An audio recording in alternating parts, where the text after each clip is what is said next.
5টি step follow করতে হবে তোমাকে। ন্যারেশন পরিবর্তনের জন্য 5টি স্টেপ ফলো করতে হবে। তো সবাই আমার সাথে একটু যদি বলো তাহলে ভালো হবে। তো প্রথমে তোমাকে যেটা পরিবর্তন করতে হবে, রিপোর্টিং ভার্বে পরিবর্তন করতে হবে। এখন তোমার প্রশ্ন হতে পারে আমি তো রিপোর্টিং ভার্ব চিনিই না। আচ্ছা, আমি চিনায় দেবো, তুমি আমার সাথে জাস্ট আমাকে বিশ্বাস করে তুমি বলো। প্রথমে তোমাকে রিপোর্টিং ভার্বে পরিবর্তন করতে হবে। 2 নাম্বার, ডাবল ইনভার্টেড কোমা বা লিঙ্কার বসাতে হবে। কি বসাতে হবে তোমাকে? লিঙ্কার বসাইতে হবে। 3 নাম্বার যে কাজটা করতে হবে তোমাকে পার্সনের পরিবর্তন করতে হবে। থার্ড যে কাজটা করতে হবে, কি কাজ করতে হবে? পার্সনের পরিবর্তন।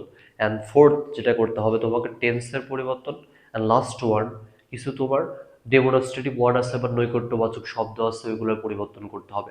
অর্থাৎ টাইম রিলেটেড যে কনভার্টার আছে, টাইম বা প্লেস রিলেটেড যে কনভার্টারগুলো আছে ওগুলোর পরিবর্তন করতে হবে।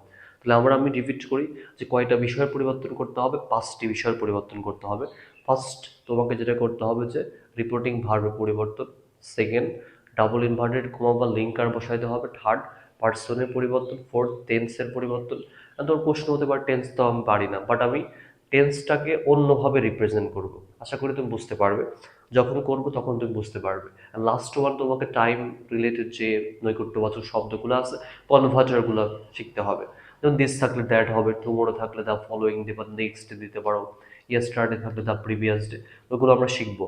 প্রথমে আমরা যেহেতু এটা শুরু থেকে শিখছি, এজন্য আমরা রিপোর্টিং ভার্ব এবং রিপোর্টিং স্পিচ এটা চিনে নেব।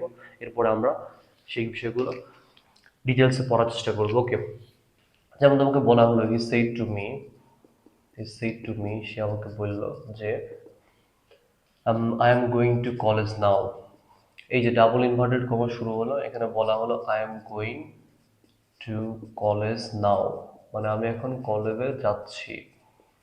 তো এরপর একটা ফুল স্টপ দিয়ে ডাবল ইনভার্টেড কমা ক্লোজ করা হলো। তো মনে রাখবে যে ডাবল ইনভার্টেড কমা, এই যে ডাবল ইনভার্টেড কমার ভিতরে যেটা থাকবে এটাকে আর এস বলা হয়। কি বলা হয় তোমার? আর এস বলা হয়। সবাই আমার সাথে একটু বলো যে ডাবল ইনভার্টেড কমার ভিতরে যেইটা থাকবে এটাকে কি বলা হবে তোমার? আর এস বলা হবে। আশা করি লেখা বুঝতে পারছো। তো আর এস আসলে কি? Reported speech. আর এস বলতে আসলে কি? Reported speech.